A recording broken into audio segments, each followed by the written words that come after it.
Agora, vamos falar uma coisa muito importante, dos sentimentos, né? Quais são os sentimentos que isso gera, né? Quando a gente fala em as crianças irem para a escola, seja numa primeira vez, ou, no meu caso, né, Alice retornou à escola agora de manhã, né? Isso gera muitos sentimentos, tanto para a gente quanto para a criança. Então, assim, vamos pensar na criança, né? Quais são os tipos de tensões e sentimentos que ela pode estar lidando com isso nesse momento, sabe? Bem, o primeiro, para mim, que ficou tão claro aí essa semana, a gente passou 6 semanas super juntos, né? Super conectados. E apesar de eu continuar trabalhando, ela estava em casa aqui comigo, ela ia lá no escritório, vira e mexe, vinha me ver, eu parava, e assim, era diferente, né? A gente estava mais junto, aí teve a época de festas, que a gente ficou super próximo o tempo todo, e a gente acabou de vir de uma viagem, então a gente estava, assim, praticamente 7 dias, o dia inteiro, assim, super conectados. E aí, agora, teve a quebra, né? Enfim, desde ontem, quando eu comecei os preparativos, eu já venho falando, né, da escola, já faz uma semana, porque eu sei que ela ama aquele lugar, mas ela tá, assim, relutante e tava achando várias justificativas para falar que lá não era bom, entendeu? Ah, eu não quero isso porque eu não gosto disso. Ou fulana vai estar lá, é uma menina que ela adora, mas tá falando que não gosta. Então, assim, quantas tensões isso tá gerando para ela? Assim, eu vou ficar longe da minha mãe, vou me desconectar, longe do meu pai, porque ela ficou, né, a semana inteira com nós dois o dia inteiro. E aí agora eu vou ficar em outro lugar, eu nem lembro mais, faz um tempão, que pra criança pequena, gente, é um tempão, né? Pensar assim que, tô dando exemplo da Alice, ela tá 6 semanas longe de lá. Né? E aí, agora voltar com tudo. Então, hoje rolou um monte de questões emocionais. Teve um chorinho de manhã, e reclamou, e relutou, não queria fazer nada, não queria pôr a roupa, não queria ir. Todas essas questões que são totalmente normais. Eu estava preparadíssima para isso, esperando isso. Estou esperando isso a semana inteira, porque faz parte do processo. Então, para a criança tem essa quebra, essa desconexão, que vai ficar longe da gente, e também de ter que lidar com, enfim, tudo de novo, né? Tudo que a escola traz. Vamos pensar em crianças mais velhas, né? Quantas questões. É uma sala nova, meus amigos são os mesmos amigos, será que eu vou ter amigo novo? A minha melhor amiga não está na mesma sala que eu, ou é uma escola nova, eu não conheço ninguém, e agora, como será que vai ser? Será que eu vou gostar da professora? Será que eu não vou gostar? Quantas coisas. Eu lembro, assim, de eu ficar... Eu era tão animada para voltar para a escola que eu ficava, assim, sem dormir, sabe? Tão ansiosa para ir para a escola, para ver qual era a minha sala nova, que lugar que eu ia sentar e tudo mais, quem seriam as minhas amigas. Então, isso tudo traz uma demanda, pensando em essa maior também, né? Uma demanda muito grande para a criança, né? De ter que lidar com tudo isso. E para a gente, né? E olhar para a gente também. O que me traz à tona quando eu penso na volta às aulas ou meu filho começando a escola, né? E muitas vezes você pode se ver no meio do processo de que é muito mais difícil do que você imaginava, sabe? Que às vezes você fala, nossa, vai ser super fácil.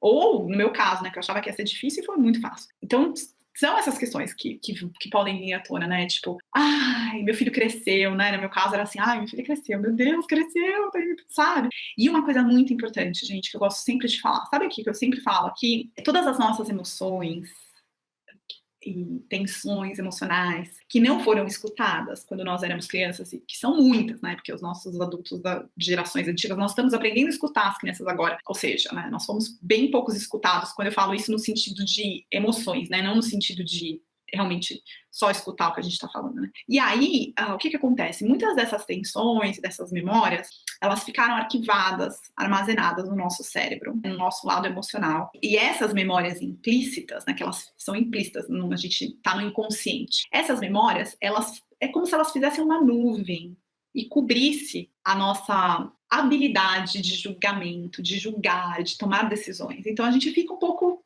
meio que no escuro mesmo por causa disso. Então, algumas perguntas a gente pode começar a se fazer numa parceria de escuta, né, que eu sempre falo aqui, que é um espaço que você pode conversar com uma outra pessoa e olhar para tudo isso que traz à tona da tua própria infância, né? Então é assim, é uma dificuldade minha ou é uma dificuldade do meu filho? É do meu filho mesmo ou será que isso me pertence? Porque muitas das coisas, gente, elas vão ser revividas, tá? Quando nós somos pais.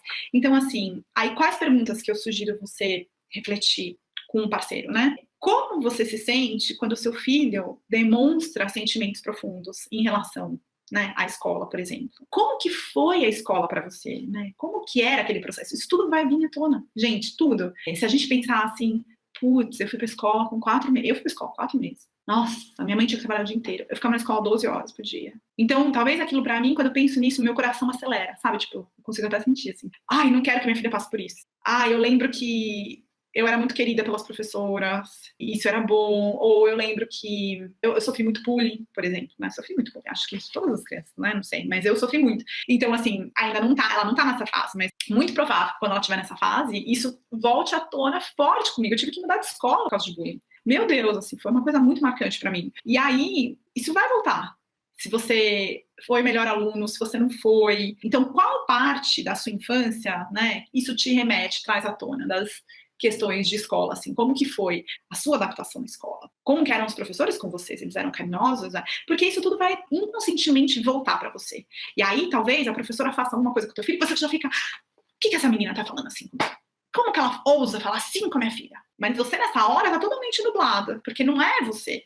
É aquilo, assim, porque talvez sua professora falou assim com você. E aí, só o fato de você, quando algo parecido acontece, a gente tem essas memórias implícitas disparadas, né? É um gatilho que a gente dispara. E elas voltam, inundam o nosso cérebro, né? E a gente perde totalmente o controle. E aí a gente fica, né, sem saber o que fazer. Como assim? Estão batendo no meu filho. Então, se você apanhou na escola, pode ser que se alguém bater no seu filho, isso te transforme, assim, radicalmente. Então, assim, qual o medo que você tinha quando você estava na escola? Medo de falar em público? Medo de tirar nota baixa? Você tinha medo do seu pai brigar com você? Tudo isso. Começar a refletir sobre tudo isso, porque isso vai vir à tona em algum momento durante a vida escolar dos nossos filhos, porque ela é longa, né? Então essas coisas vão voltar. E uma grande oportunidade que a gente pode ter é de lidar com isso, de olhar para isso, de ressignificar isso, porque é isso que a parceria de escuta oferece para a gente, né? Um espaço para a gente ressignificar e que essas emoções elas não nos dominem mais de uma forma que afete o nosso comportamento com os nossos filhos, né? Então isso é uma coisa que eu queria trazer para vocês, né? Quanto é importante a gente olhar para isso.